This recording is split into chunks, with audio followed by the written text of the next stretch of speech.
Good morning student, class 12th political science. हमारा chapter चल रहा था भारत की संघीय व्यवस्था के आधारभूत तत्व। देखिए, हमने जो हमारी पिछली क्लास थी उसमें हमने धर्म चैप्टर था, हमारा धर्म चैप्टर था, उसको हमने ख़त्म किया था और हमने भारत की संघीय व्यवस्था के आधारभूत जो हमारा चैप्टर है, जो कि देखो हमारी जो पॉलिटिकल साइंस की बुक है उसको दो भागों में विभाजित कर रखा है। तो सेकंड भाग में जो 19वां चैप्टर है भारत की संघीय व्यवस्था, जो हमने हमारी पिछली क्लास में शुरू कर लिया था, इस चैप्टर को आगे बढ़ाते हैं। संघीय व्यवस्था क्या होती है, और हमने भारत की संविधान की विशेषताएं पढ़ी थी, उसमें संघीय व्यवस्था के बारे में काफ़ी जानकारी प्राप्त की थी।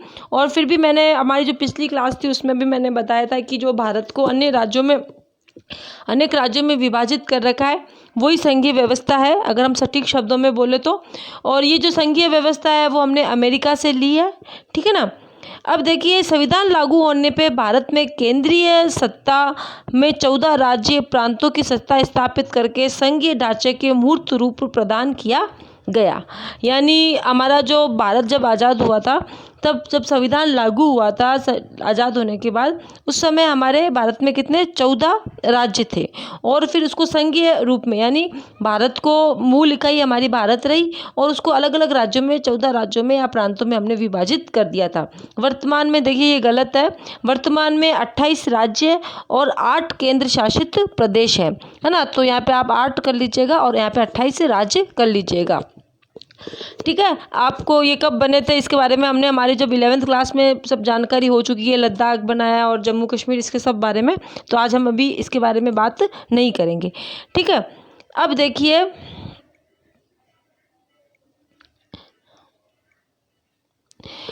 भारतीय संघीय व्यवस्था के प्रमुख तत्व हैं। हमारी जो संघीय व्यवस्था है, यानी हमने जो भारत को अलग अलग प्रांतों में या राज्यों में बांट रखा है, उसके क्या तत्व हैं वो देखिए। शासन शक्तियों का स्पष्ट विभाजन, यानी जो शासन शक्तियां हैं, जो शासन की शक्तियां हैं, यानी भारत को विभिन्न राज्यों में जो हमने विभाजित कर रखा है, तो इन शक्तियों को अलग अलग भागों में अलग अलग शक्तियां प्रदान की गई है। संविधान की सर्वोच्चता, यानी संविधान सभी राज्यों में, संविधान को क्या माना है हमने, प्रमुख माना है, सर्वे सर्वा माना है। यानी सभी राज्यों में जो संविधान होगा वो क्या होगा, सर्वे सर्वा होगा। संविधान में जो बातें लिखी गई है उसी आधार पर सभी राज्यों में शासन प्रशासन चलेगा, ठीक है।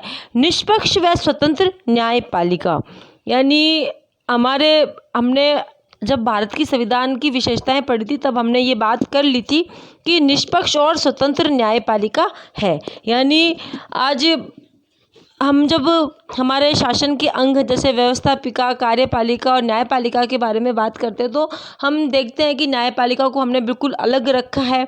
इसके अलावा हमने ये भी बात करी थी कि जिला न्यायालय से हम जो हमारी सर्वोच्च न्यायालय है, सुप्रीम न्यायालय, उन सब के अलग अलग जा सकते हैं। और लास्ट में हम जो केंद्र में न्यायालय है वहाँ जाके हम अपनी अगर हमें संतुष्टि नहीं होती है हमारे न्याय से, तो हम वहाँ पे भी अपनी अपील दे सकते हैं। तो न्यायालय को हमने क्या रखा है, निष्पक्ष और स्वतंत्र रखा है।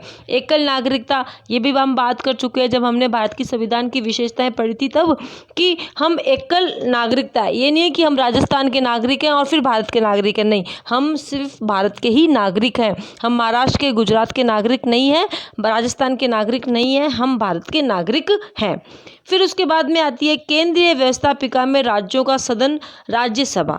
देखिए, आपने 11th क्लास में भी पढ़ा होगा, और राज्यसभा के बारे में और लोकसभा के बारे में हम कई बार हमारे 10th में 9th में पढ़ चुके हैं। जो राज्यसभा है उसमें देखो आपको पता ही है कि भाई 250 सदस्य होते हैं, है ना। वर्तमान में 245 हैं और अलग अलग समय अलग अलग इसकी जो सदस्य होते हैं। अभी वर्तमान में 245 हैं, ऐसे 250 होते हैं, उनमें से 12 राष्ट्रपति द्वारा चुने जाते हैं, ये भी आप सबको पता ही है। तो वो उनमें से जैसे हमारे राजस्थान के 10 सदस्य जाते हैं राज्यसभा में, है ना, राज्य सरकार भेजती है। सभी राज्य हैं, जैसे यूपी सरकार भेजेगी 31 सदस्य भेजती है, महाराष्ट्र 19 सदस्य भेजती है, क्योंकि उनकी जनसंख्या के आधार पर वहाँ पे सीटों का आवंटन किया गया है। तो वो क्या होते हैं, हमारे राज्य का प्रतिनिधि करते हैं। अब देखिए राज्यपाल का पद, अब देखिए राज्यपाल का पद है, हाँ अभी जैसे हमारे राजस्थान में राज्य सरकार अपना शासन व्यवस्था चला रही है, परंतु राज्यपाल कहाँ से आया है, राज्यपाल केंद्र द्वारा उसे यहाँ भेजा गया है। तो राज्यपाल का केंद्र का यहाँ पे प्रतिनिधि के रूप में राज्य में कार्य कर रहा है, ताकि क्या हो, केंद्र को भी पता चलता रहे कि हमारे यहाँ पे किस प्रकार की शासन व्यवस्था चल रही है ना। एकात्मकता का प्रभुत्व, यानी हमारे यहाँ देखो जी, हमारे यहाँ मुख्यमंत्री है, वो हमारे भारत की राजस्थान की जनसंख्या ने उन्हें चुना है ना। उसके बाद केंद्र में जो राज्यपाल यहाँ पे उसको उसे यहाँ पे रखा गया है, उसको भेजा गया है, तो वो क्या है, इससे क्या होगा कि केंद्र का हमारे यहाँ पे क्या कर रहेगा, प्रभुत्व रहेगा। अभी जैसे कोई भी प्रकार की स्थिति होती है, जैसे अभी हमारे थोड़े दिन पहले हुआ था राज्य सरकार को लेके कि भाई जो पायलट जी हैं और अशोक गहलोत जी के बीच में विवाद हो गया था, काफ़ी मुद्दा चला था, और उस समय अगर ज़्यादा स्थिति बिगड़ती तो हमारे जो यहाँ के राज्यपाल है वो क्या करते, केंद्र सरकार को ये देते कि भाई यहाँ की शासन व्यवस्था ठीक नहीं है, परंतु स्थिति थोड़ी कंट्रोल में रही, बाद में वापस समझौता हो गया और स्थिति सामान्य हो गई। तो इस प्रकार हमारे यहाँ एकात्मकता का प्रभुत्व है, यानी जो एकात्मक यानी केंद्र सरकार है वो यहाँ पे हमारे यहाँ पे प्रभु शक्ति लगाए हुए है, अपनी हम कह सकते हैं शक्ति के द्वारा यहाँ कार्य कर रही है। राज्य सूची में 66 विषयों पर राज्य की विधि निर्माण का अधिकार है, जबकि संवर्ती सूची में 47 विषयों पर है। केंद्र तथा राज्य दोनों कानून बना सकते हैं। देखो 3 प्रकार की सूचियां होती है, संवर्ती सूची, राज्य सूची, है ना। एक और होती है अवशिष्ट शक्ति, उसके बारे में भी मैं आपको बताऊंगी। तो देखो ऐसे कई विषय हैं जिस पे राज्य भी क्या कर सकती है, कानून बना सकती है, जिसे हम क्या कहेंगे, राज्य सूची कहेंगे। तो कितने विषयों पर, 66 विषयों पर कौन कानून बना सकता है, राज्य कर सकता है, कानून बना सकता है जैसे। और संवर्ती सूची ऐसे कई विषय हैं जिसपे सिर्फ जो हमारी केंद्र सरकार है वही क्या बनाती है, कानून बनाती है। तो वो कितने विषय हैं, 47 विषय। केंद्र तथा राज्य दोनों कानून बना सकते हैं, ऐसे भी विषय हैं, है ना। तो उन पे दोनों ही कानून बन, शिक्षा संबंधित है तो उस पर केंद्र सरकार भी कर सकती है और राज्य सरकार भी कर सकती है। केंद्र की इस मजबूत स्थिति के कारण ही विशेषज्ञ भारत को विनाशी राज्यों का अविनाशी संघ संख्या देते हैं। तो ऐसे केंद्रीय वर्चस्व वाला संघवाद मानते हैं। देखिए इसे केंद्रीय वर्चस्व वाला संघवाद मानते हैं। एक बार इस लाइन को आप वापस देखिएगा कि विनाशी राज्यों का अविनाशी संघ, यानी देखिए आज कभी भी कोई भी राज्य है ना। अब जैसे आप लोग खुद देखोगे, जैसे तेलंगाना बना नहीं बना, तो तेलंगाना बना उस समय क्या किया, आंध्र प्रदेश को थोड़ा हिस्सा निकाला और एक नया राज्य बना। तो इस प्रकार से क्या होगा कि कोई भी राज्य का टुकड़ा हो सकता है, उसको 2 भागों में विभाजित कर सकते हैं, परंतु क्या हम भारत को 2 भागों में विभाजित कर सकते हैं, ऐसा तो होना मुश्किल ही है ना। ऐसा होगा तो राज्य देश ही खत्म हो जाएगा, है ना। तो ऐसी स्थिति में इन्होंने कहा है कि विनाशी राज्यों का अविनाशी संघ, यानी राज्यों का तो क्या हो सकता है, कभी भी विनाश हो सकता है, कभी भी उनकी क्षेत्रफल में, जनसंख्या में कम ज़्यादा हो सकता है। जैसे अभी आंध्र प्रदेश को टुकड़े हुए और तेलंगाना बना, ठीक है ना। परंतु अविनाशी संघ यानी भारत तो क्या है, हमारा अमिट राज्य है, उसमें कभी छोटा बड़ा नहीं होगा। हाँ ये अलग बात है कि भाई कभी कोई विदेशी आक्रमण हो तो वो अलग बात है, वो तो पूरा एक राष्ट्रीय संकट होगा।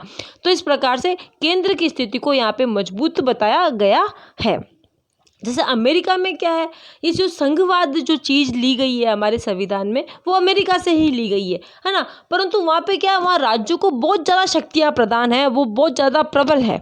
ये बात मैं कर चुकी हूँ जब हमने भारत की संविधान की विशेषताएं पढ़ी थी, उसमें मैंने इसको विस्तारित रूप से आपको बताया था। अगर आपको नहीं याद हो तो एक बार वो वाला आप वीडियो निकाल के उसको ज़रूर देखें। तो इसीलिए हमारे भारत के जो संघीय व्यवस्था को क्या बताया गया है, विनाशी राज्यों का अविनाशी संघ बताया गया है। किसी भी संघीय व्यवस्था के लिए एक स्वतंत्र और निष्पक्ष न्यायपालिका होना अति आवश्यक है है ना। अब देखिए हमारे यहाँ पे भी निष्पक्ष न्यायपालिका है। हम आज जोधपुर न्यायालय में जाते हैं, उसके बाद हम वहाँ से अगर हमें लगता है कि हम नहीं हैं न्याय से बिल्कुल संतुष्ट, तो हम दिल्ली वाले जो न्यायालय है उसमें भी जा सकते हैं, है या नहीं है। तो यहाँ पे क्या है, न्याय को निष्पक्ष माना है। आज अगर राष्ट्रपति के में भी अगर हम किसी प्रकार का हमें विरोधाभास लगता है, तो हम क्या करते हैं, न्यायालय में उसका जाएगा। कोई भी प्रकार की अगर उसमें कोई मामला होगा, तो हमारे यहाँ न्यायपालिका को क्या बताया गया, निष्पक्ष बिल्कुल स्वतंत्र है। उसमें कार्यपालिका और व्यवस्थापिका का कोई भी हस्तक्षेप नहीं है।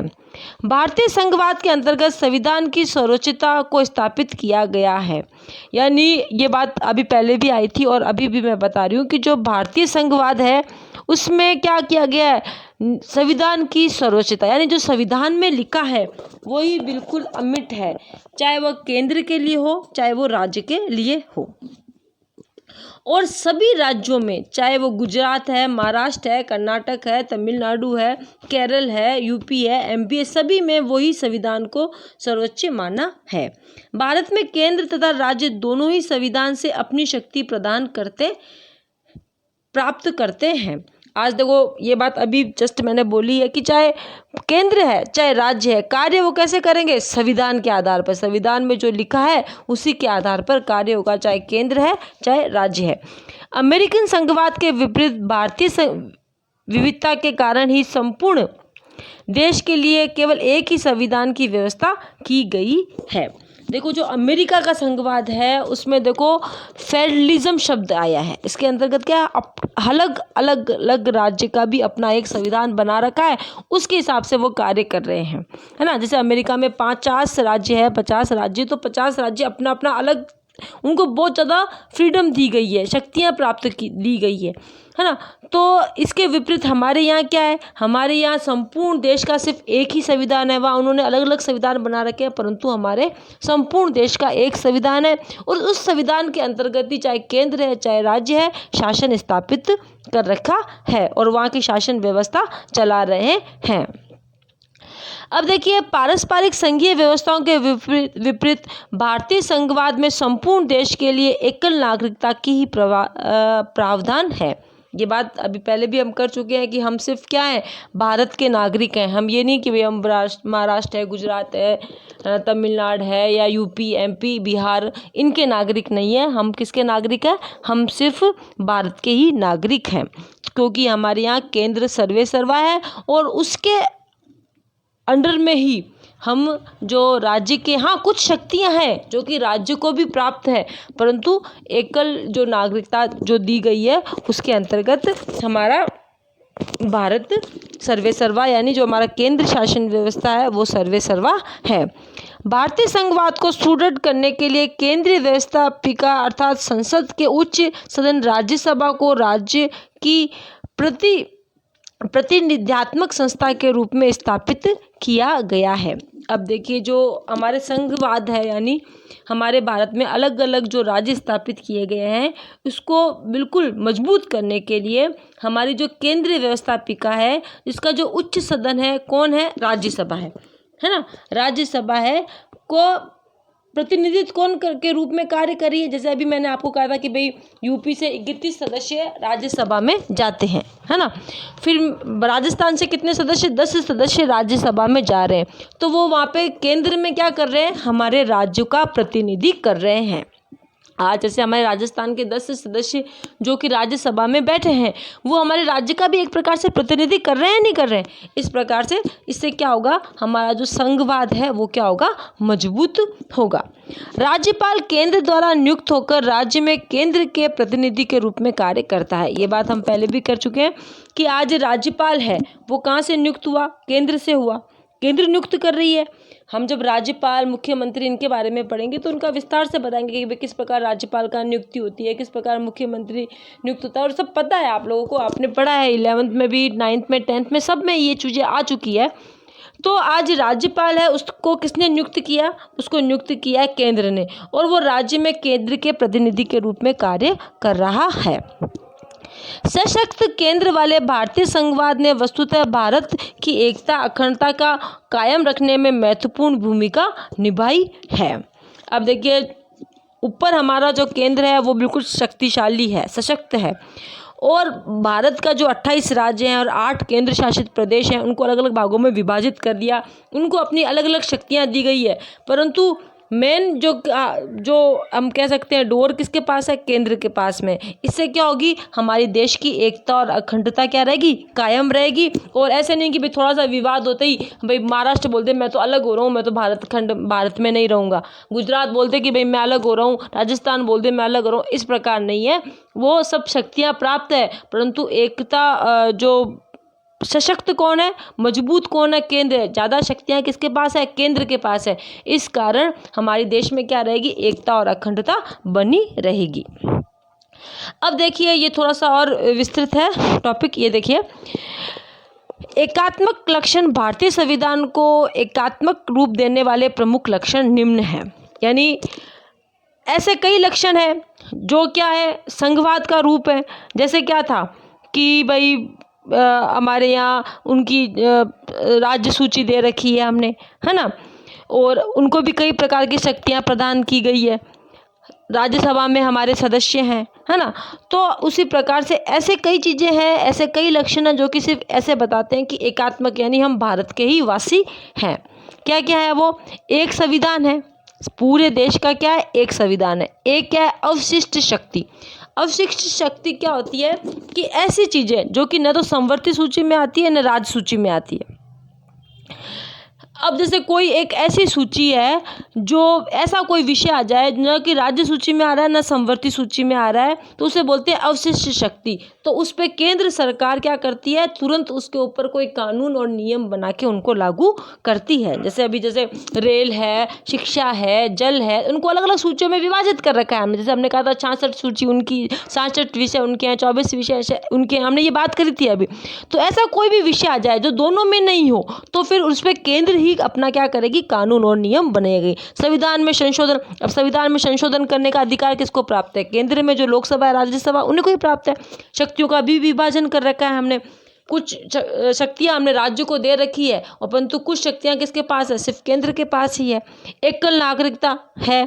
आपातकालीन शक्ति भी लगा रखे हैं। आज जैसे अभी मैंने आपको थोड़ी देर पहले कहा, जैसे कि अभी हमारे राज्य में अभी थोड़े दिन पहले मुद्दा उठा था अशोक गहलोत जी और पायलट जो हुआ थे हमारे यहाँ के कांग्रेस के अध्यक्ष जो हैं, उनके बीच में बहुत अच्छा एक विवाद प्रस्तुत हुआ था, मीडिया पे काफ़ी चर्चित रहा था। फिर धीरे धीरे अगर ऐसी स्थिति होती तो आपातकाल भाई ज़्यादा स्थिति गंभीर हो जाती तो हमारे यहाँ क्या हो जाता? आपातकाल भी लग सकता था, है ना। हमारे यहाँ के जो शासन व्यवस्था वो केंद्र अपने हाथ में ले लेता। तो इस प्रकार से आपातकाल की शक्ति भी क्या है? एकात्मकता का लक्षण प्रस्तुत करती है। राज्यसभा में राज्यों का असमान प्रतिनिधित्व।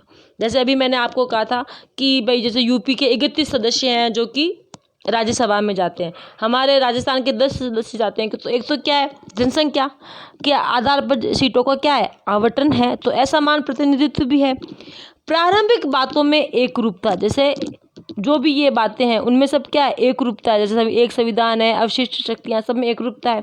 एकल संगठित न्याय व्यवस्था, यानी एकल न्याय व्यवस्था है। ये हमने पहले भी बात की थी। अगर हमने जिला न्यायालय से हम संतुष्ट नहीं होते, हम राज्य की न्यायालय के पास गए, वहाँ से हमने संतुष्टि प्राप्त नहीं की, तो हम जो हमारे केंद्र सरकार की जो सर्वोच्च न्यायालय है उसके पास हम जाते हैं। तो एकल नागरिकता है।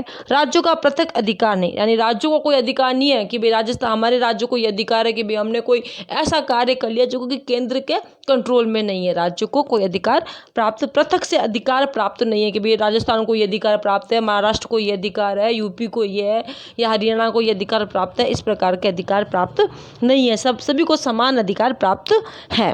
लोक सेवाओं का विभाजन नहीं। जैसे आपने जो हमारे प्रशासनिक सेवाएं होती है, IPS RS, वो सिर्फ केंद्र से उनका होता है सब कुछ कार्य।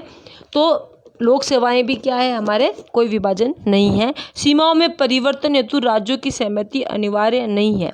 जैसे अभी पहले MP सबसे बड़ा क्षेत्रफल की दृष्टि से सबसे बड़ा राज्य था, फिर बाद में 2000 में उसको उसकी छत्तीसगढ़ बना, तो उसका क्या हो गया, सीमा हट गई और छत्तीसगढ़ का निर्माण हुआ, है ना। तो इस प्रकार से अब हमारा राजस्थान क्षेत्रफल की दृष्टि से प्रथम राज्य पे आने लग गया। तो इस प्रकार से सीमाएं परिवर्तन करने में अभी वो कह दे, हम एमपी बोल दे भाई नहीं मैं तो अपना ये चीज़ नहीं दूंगा उनको, तो ऐसा नहीं होगा। उसमें उनकी कोई भी सहमति नहीं होगी। जो केंद्र करेगा कि भाई इस प्रकार इस सीमा, ये जो जिला है या ये तहसील है ये इस राज्य को देनी है या इस राज्य को देनी है, वो सिर्फ केंद्र के पास ही शक्तियाँ प्राप्त है। ठीक है, आज की क्लास में हमने जो संघीय व्यवस्था थे उसके बारे में, जो तत्व थे उनके बारे में काफ़ी पढ़ा है। जो हमारी कल की क्लास होगी उसमें फिर हम और पढ़ेंगे, क्योंकि फिर क्लास ज़्यादा लंबी हो जाएगी।